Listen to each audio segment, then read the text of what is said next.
Hello, hi guys. Later than I thought it was going to be posted today.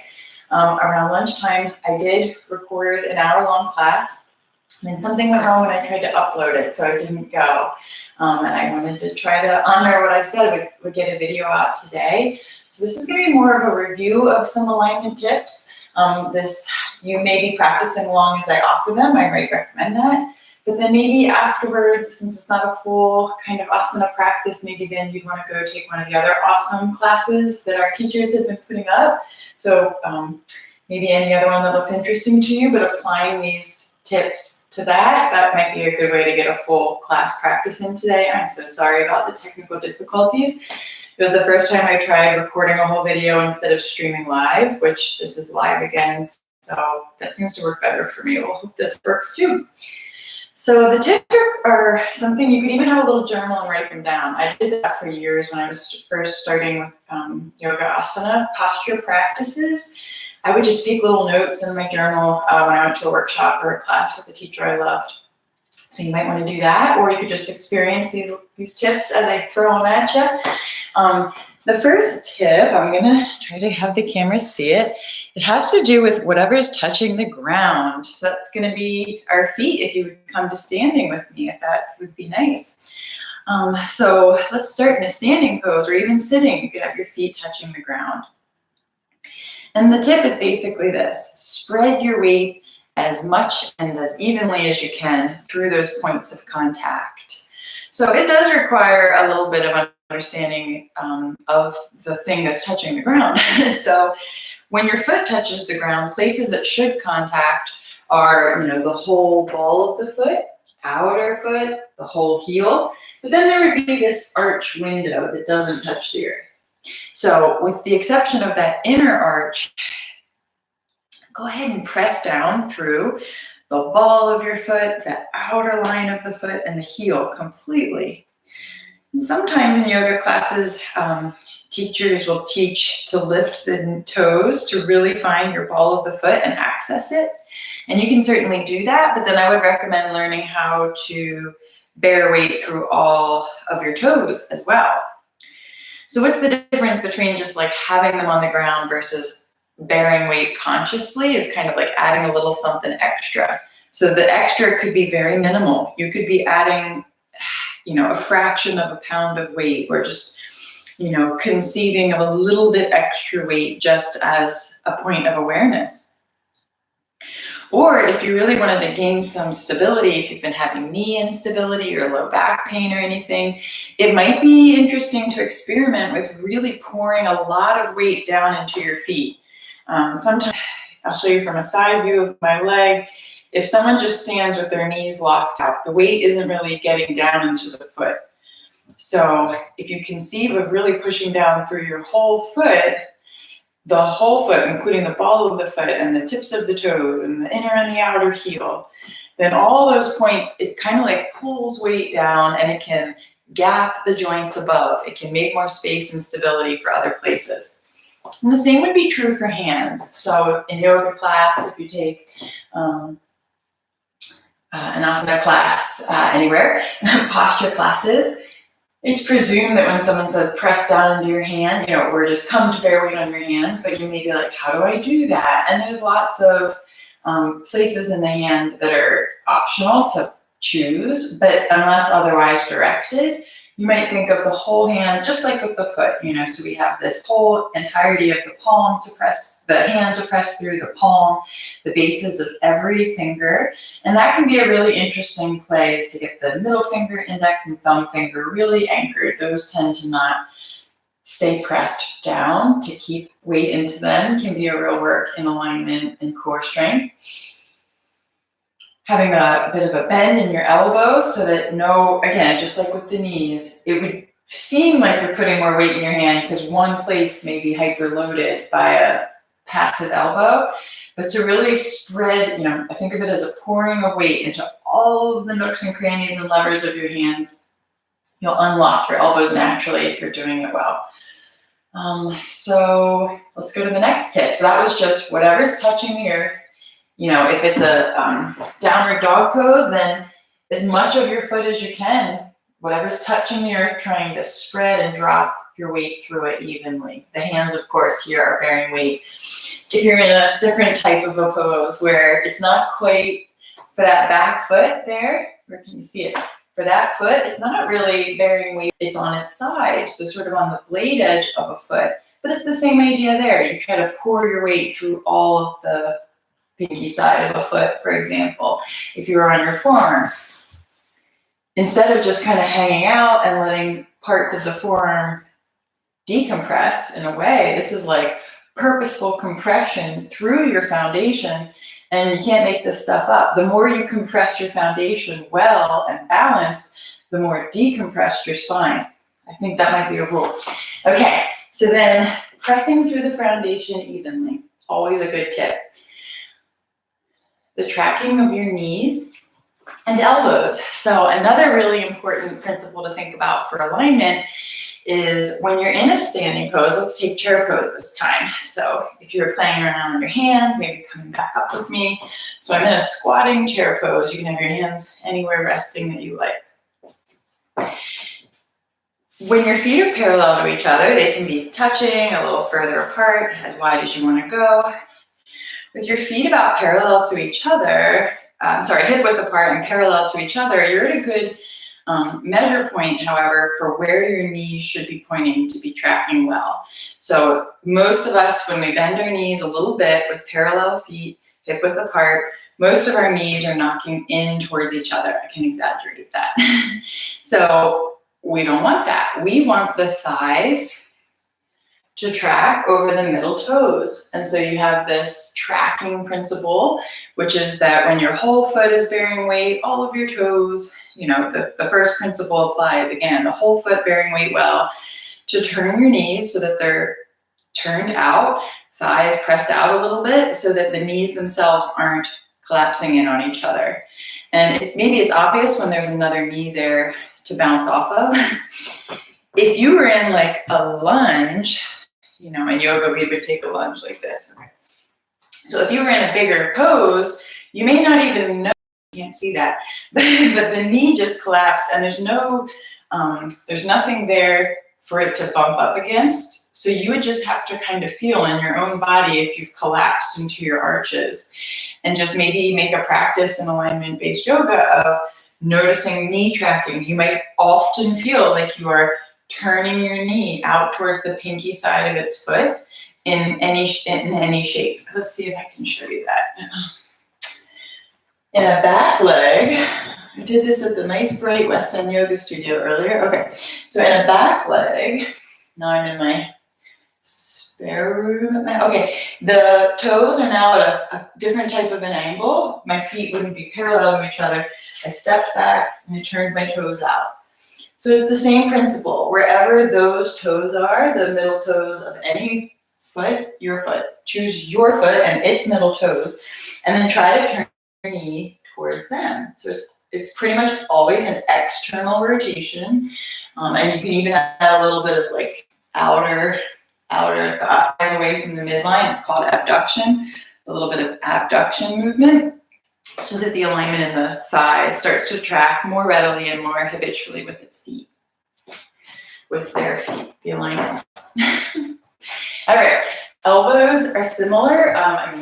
No, elbows and knees are not the same, but it's the same idea that there is a place of optimal tracking for the elbows, the same way there was with knees and feet. Now that we will be looking at that for elbows and fingers. So basically, unless there's pain, always, I should have said that sooner, the best thing for a beginner to know is that yoga is not supposed to hurt. It might feel like work. It might feel like change. It might feel humbling, but it should never hurt. So far, with some standing alignment adjustments, I don't think it's been too risky. But as we start to bear weight on wrists, some people, this is really challenging. And so stop and take breaks. Play around with different props for your hands, or do it on a wall and start to build up strength and joint mobility so that when you do it on the floor, it doesn't hurt. And if none of those work, please message me. I'd love to talk you through it. Okay, so in general in yoga, we would say bring your hands flat, bear weight on the floor, about shoulder width apart. You would bring your palms flat to the ground. Like table pose, plank pose, downward dog, all kinds of poses come from here. It's like a very common place where you bear weight on the arms. Common pitfall that people have, we talked about not bearing weight through the whole hand, is that we talked about that. When you aren't bearing weight through your whole hand, we tend to lock out the elbows and just kind of dump into the inner elbow. So because we already covered broad weight bearing through the palms, we should be in a good position, but there sometimes is a little bit more with elbow tracking to explore. So I'm starting to do it. So play around if you're doing this yourself with internally rotating and then externally rotating your elbows and your arms. The one that we want as a basic rule of thumb, no pun intended, is for the inner elbow to turn more towards the thumb. So there's more of that externally rotated thing, just like with the knees. So remember, we were turning the thighs out to get the knees to turn out. When we turn the upper arm bone out, the inner elbow comes forward. Now, it shouldn't come all the way to 90. So if you can get your crease of your elbow to be parallel to the front of the mat and keep your palm flat, you still shouldn't. It's just too much. You should back out a little bit. It should be about 60 degrees. So if you're good with geometry, it'd be about 60 degrees forward. It's sort of towards the thumb. Okay. Just like with the thighs, that external rotation of the thighs. You can also think about taking your arms out away from each other, but if your palms are planted, obviously they won't go very far. But so externally rotating the upper arm bones, taking the upper arms away from each other, which is more of an inner engagement of the rotator cuff and scapular muscles. Just that alignment detail of trying to spread your upper arm bones out while rotating and tracking and bearing weight through the arms. It's a good strengthener. So again, shake that out if that was a lot. It could be because you're newer to it, or if you have a desk job, computer job, anything repetitive. Who doesn't use their hands a lot, right? So it can be tight and weak, and we want to get things able to bear weight in yoga. A lot of poses very like free moving stuff to get the blood flow where it hadn't been before. All right, length. So one of the big alignment tips I would offer to anyone is to always seek length as an intention in your practice. So the length can be between any 2 points. Sorry, that's weird. Points. So I'm going to use the head and tail. And if you've ever taken a class with me in real life, you know I love to put a dowel rod behind people. This is better. I like to put like a yardstick type thing behind people's backs. So that the back of the head and the tailbone, places I'm touching on myself, tailbone and back of head, have a contact point on one thing, one plane, one stick.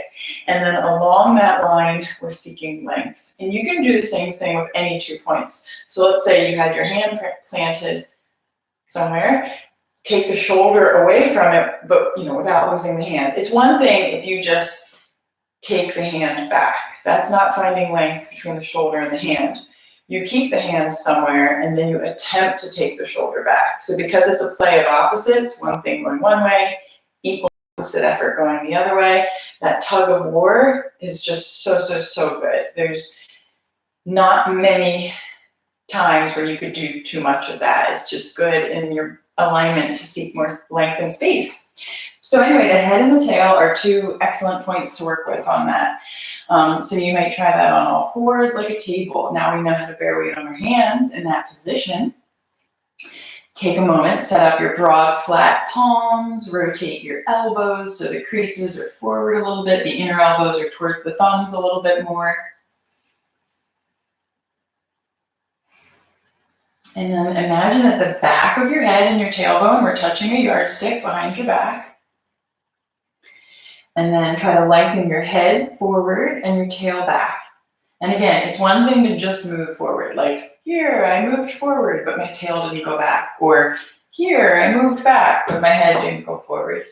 The isometric of doing both head forward, tail back, head towards the front edge of your practice space and tail reaching towards the back of the practice space, you'll feel your abs lift. And if you don't, try it in a different position. What would one of those positions be? Maybe lying on your back. So you could be lying flat on your back trying the same thing here. What's nice about that is that the floor itself is that contact point. So just have the back of your head. Maybe you need a little pillow if your neck is straining, with the back of the head. And again, the base of the spine, the tailbone, it's all the way down. It's down by your gluteal cleft. So all the way down there. 2 points. The head reaches away from the tail reaches away from the head. And you should feel like that sort of hollowing, like a hollow scoop of the core. You know, you might have a lot of bulky muscles or whatever, but like the muscles themselves hug in because you've elongated head to tail. And then you can always check that. Can you do that while tapping toes? Can you do that, you know, while alternating movements in your limbs? Can you lengthen your head and your tail despite movement? And if you're like, I don't need to do it on my back, I can do it in table pose. I showed this one already. Can you maintain length in your spine while you do things with your limbs? Can you maintain that steady, long, strong spinal line while challenging yourself to move arms and legs in whatever ways the yoga class would entail? And then let's just take that into like a bigger shape. So if you were in, like, say, extended side angle pose, you might take a class with one of our teachers or another teacher, and they have you come into this kind of shape where you're in a side lunge and your arms are doing things, or your arms are going places, like all kinds of things can be happening to your limbs. And if you just hone in on the length of your spine, so maybe you think about the back of your head and the base of your spine, head and tail, and you just nudge them longer away from each other. Tail, on the diagonal that your spine is reaching towards its back foot, head up and long towards maybe the reaching fingers overhead. You have to, what I do is I see the stick behind my back. So if I'm ever confused, I try to literally see that line or feel that thing I've practiced for myself is the head and the tail on the stick. And when I go for length between them, it is like automatic core response, which is what we want. You want to feel like it hugs into your abs. It's literally decompressing the segments of your spine, vertebrae are gapping away from each other. It's hard to overemphasize how valuable that could be to you. So you should do that any chance you get. There might be a pose where you can't be neutral. So let's say you're in a pose like full forward fold.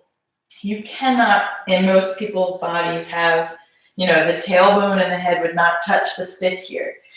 So without the stick being there, without the straight line being there, you can still conceive of more space. So if you're in a standing forward fold, you would still let the back of your head melt towards the floor and the base of your spine melt down the back of your legs towards your heels. So even though they're not stretching into a straight line, the spine itself, treated as a single line of segments, which it is still kind of elongating. They're away from each other over a fulcrum.